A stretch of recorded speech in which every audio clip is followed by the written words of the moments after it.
2026년 8월 27일 목요일 아침을 여는 생명의 큐티 시간입니다. 오늘 말씀은 에스겔서 47장 1절에서 12절 말씀으로 회복과 풍요의 원천, 하나님이 계신 곳이라는 제목으로 함께 말씀을 나누겠습니다. 자, 오늘 말씀 들어가기 앞서서 어제 말씀 좀 간단하게 보겠습니다. 어제는 군주의 기업에 대한 이야기였죠. 하나님은 군주에게 주어진 기업이 정당한 상속의 질서 안에서 이어지도록 규정하셨어요. 그리고 하나님은 군주가 권력을 이용하여 백성의 기업을 빼앗지 못하게 하시고 각 사람이 자신의 산업을 지킬 수 있도록 해주셨습니다. 하나님은 제사장들이 거룩한 제물을 정해진 장소에서 다루게 하여서 거룩한 것과 또 일반적인 것들을 구별하시게 또 하셨습니다. 하나님은 또 바깥들 내 구석에 백성의 제물을 삼는 공간을 마련하여서 성전의 예배가 질서 있게 이루어질 수 있도록 해 주셨습니다. 자, 그리고 오늘 말씀입니다. 자, 그가 나를 데리고 성전문에 이르시니 성전의 앞면이 동쪽을 향하였는데, 자, 여러분, 성전의 앞면이 동쪽을 향하고는 이제 머릿속에 있으시죠? 자, 이쪽 동쪽 문으로 들어와서 이제 제단을 지나서 성소로 들어가는 구조로 되어 있어요. 그런데 그 동쪽 문, 그 문지방 밑에서, 그러니까 성전의 앞면이 어디를 향하고 있다고요? 동쪽을 향하고 있는데 그 성전의 앞면, 그 문지방 밑에서 물이 나오기 시작했다는 거예요. 물이 나와서 동쪽으로 이쪽으로 흐르다가 성전 오른쪽 제단 남쪽으로 흘러내려가서 이렇게 내려갔다는 얘기예요. 자, 물이 이렇게 흘러내려가자 그가 또 나를 데리고 북문으로 나가서, 자, 이제 북쪽으로 나갔어요. 그리고 바깥길로 꺾어서 저쪽으로 동쪽을 향한 바깥문에 저쪽으로 데리고 나갔어요. 데리고 나가서 바깥에서 그 물이 흘러나오는 것을 보여주시는 거죠. 그러니까 그러면 물이 어디서 나오겠어요? 동쪽에서 나오겠죠. 자, 그래서 바깥문에 이르시기로 본즉 물이 오른쪽에서 스며 나오더라는 거예요. 자, 그래서 동쪽을 향해서 나온 그 물이 바깥들을 향해서 나가서 성전 바깥으로 이제 나가기 시작을 한 겁니다.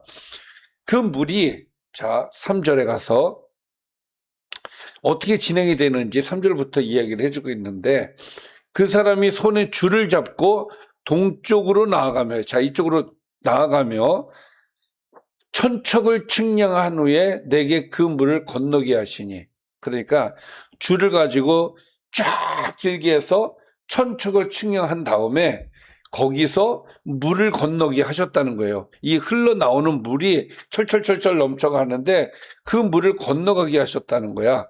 그러니까 그 물이 어느 정도 찼느냐? 발목까지 차올랐다는 거예요. 그리고 거기서부터 또 천척을 측량했다는데, 자, 천척은 5.25 곱하기 100이니 1000이니까 500m 정도 되겠죠. 525m 정도 될 거예요. 자, 쭉 또 500m 가서 측량을 한 다음에 다시 내게 물을 건너게 하시니 물이 무릎에 오르고, 자, 조금 전에는 발목까지 차올랐는데 이제는 그 물이 계속 흘러가지고 천척 끝에 더 가서는 발목에 있었던 물이 무릎까지 찰 정도로 물이 올라갔다는 얘기죠. 그만큼 성전에서 나오는 이 물이 굉장히 많이 흘렀다는 얘기가 되는 거예요. 자, 그 다음에 또 거기서부터 다시 천척을 측량하고 내게 물을 건너게 하시니 거기서는 물이 허리에 찼다는 거예요. 그리고 또 거기서부터 5절입니다. 천척을 측량하시니 물이 내가 건너지 못할 강이 되었다. 물이 가득하여 헤엄칠 만한 물이요 사람이 등이 건너지 못할 강이더라. 그러니까 물이 얼마나 많이 흘렀던지 이제는 헤엄을 칠 수밖에 없는 정도로 물이 많이 흘렀다는 이야기죠. 자, 그때 그가 내게 이르시되 인자야 내가 이것을 보았느냐 하시고 나를 인도하여 강가로 돌아가게 하시기로. 자, 물이 그렇게 흐른 다음에 하나님께서 에스겔에게 보여주신 것은 무엇이냐면 강가를 데리고 가서 강가에 있는 나무를 보여주기 시작을 하셨어요. 그래서 7절에 보니까 내가 돌아가니 강 좌우편에 나무가 심이 많더라. 왜 심이 많았겠어요? 물이 차고 넘치니까 나무가 심이 많았겠죠. 자, 이 물이 물로 인해서 좌우편에 있는 나무가 심이 많아졌다는 얘기고, 또 그가 내게 이르시되 이 물이 동쪽으로 향하여 흘러 아라바로 내려가서 바다에 이르리니 이 흘러내리는 물로 그 바다의 말이 되살아 날 것이다. 이 아라바에 있는 바다는 사해를 얘기하는 거예요. 그 죽은 바다잖아요. 그 죽은 바다가 어떻게 됐다고요? 되살아난다는 거예요. 그래서 이 강물이 흐르는 곳마다 번성하는 모든 생물이 살고 또 고기가 심히 많아졌다는 거예요. 이 물이 흘러 들어감으로 바닷물이 되살아나겠고 이 강이 이르는 각처의 모든 것이 살 것이다. 그러니까 성전에서 나온 물이 강이 되고 이 강이 바다로 유입이 되어서 가는 곳마다 모든 곳에 생명을 살리는 역사가 나타나게 하신다 이거예요. 그래서 이 물은 무슨 물이냐? 생명의 물인 거예요. 할렐루야. 또 이 강가에 어부가 설 것이니 엔게디에서부터 에네글라임까지 금을 치는 곳이 될 것이라. 자, 여기 엔게디에서부터 에네글라임까지 그쪽에 있는 바다가 사해바다란 말이죠. 근데 그 사해바다에 뭐가 생긴다고요? 어부들이 생긴다는 것이죠. 왜? 고기들이 많아지니까.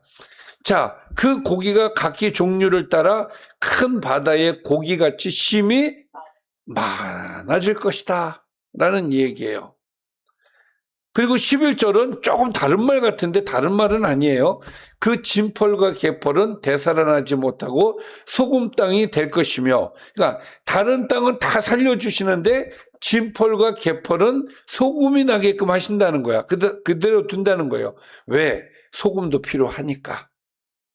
자, 그래서 이 진펄과 개펄을 제외한 나머지 모든 곳에는 생명이 살아나는 역사가 나타나게 하신다. 그래서 12절에 보니까 강 좌우가에는 각종 먹을 과실나무가 자라서 그 잎이 시들지 아니하며 열매가 끊이지 아니하고 달마다 열매를 맺을 것이다.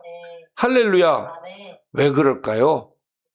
그 물이 성소를 통해서 나왔기 때문이다 이 얘기입니다.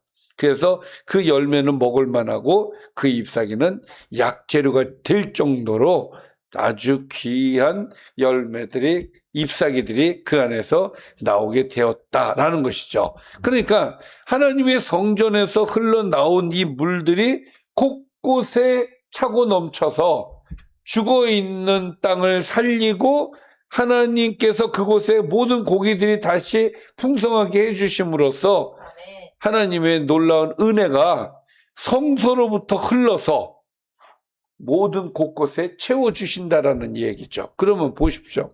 왜 이런 역사가 나타나느냐? 하나님이 오셨기 때문에 그런 거예요. 이 성전에 하나님이 오셨잖아요. 하나님이 오시고 이 안에 질서가 잡히니까 또 예배가 살아나니까 이 안에서 물이 차고 흐르고 차고 넘쳐서 주변에 있는 모든 죽어있는 땅을 다시 회복시키는 역사가 일어난다. 이것은 1차적으로는 이스라엘을 얘기하는 것이고 2차적으로는 우리가 지금 교회의 모습을 얘기하는 겁니다. 교회가 있는 곳마다 하나님의 은혜가 차고 넘쳐서 흘러 넘쳐서 또 생명의 물이 흘러 넘쳐서 죽어있는 영혼들이, 주변에 있는 죽은 영혼들이 다시 살아나고 또 하나님의 은혜로 젖어져서 사는 역사가 일어난다. 아멘. 이것이 오늘의 말씀이 되겠습니다. 자, 오늘 말씀 정리를 해볼까요? 성전 문지방에서 흘러나온 물은 하나님께서 자기 백성에게 주시는 생명과 회복의 근원이 하나님의 임재에 있음을 보여주는 것입니다. 처음에는 작은 물이었지만 이 물이 점점 깊어져 사람이 건널 수 없는 강이 됨으로써 하나님의 회복의 역사가 풍성하게 확대됨을 오늘 보여주었습니다. 생명의 강이 아라바와 바다에 이르자 죽었던 물이 살아나고 생물과 물고기가 번성하여 강물이 이르는 곳마다 생명이 나타났다. 이 말이죠. 또 성소에서 나온 물로 인해서 강가의 나무들이 시들지 않고 계속 열매를 맺으며 그 열매와 잎사귀가 먹을 것과 치료를 제공하게 된다는 것이 오늘의 말씀이 되겠습니다. 여러분, 교회 안에서 흘러나오는 하나님의 임재의 은혜가 오늘 저와 여러분에게 충만하게 있기를 주님의 이름으로 축원합니다. 기도하겠습니다. 살아계신 아버지 감사합니다. 우리에게 은혜를 주셔서 감사하고 또 회복을 주셔서 감사합니다. 늘 우리에게 은혜를 주시는 하나님께 영광이 되는 삶이 될 수 있도록 인도해 주시고 우리를 통해서 죽어있는 영혼들이 살아나는 역사가 있게 하여 주옵소서. 아멘. 예수님의 이름으로 기도드리옵나이다. 아멘.